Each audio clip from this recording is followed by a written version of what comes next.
Hey everyone, welcome back to another video from Gameplay Classic.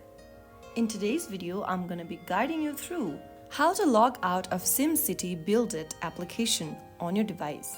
To log out of SimCity BuildIt, first of all, make sure that you've opened up the SimCity BuildIt application on your device, and once you are in this home section, go ahead and tap on the gear button at the top right corner. This will bring up the settings option where you'll be able to see the logout button.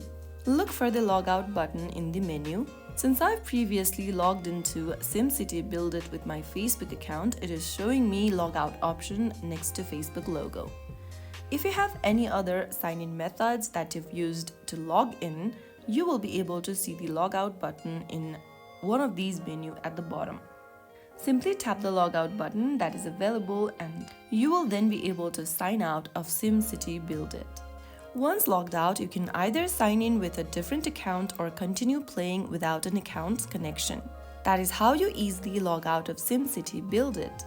If this guide was helpful to you, go ahead and like and subscribe for more mobile gaming tutorials. I will see you in the next video. Thank you for watching.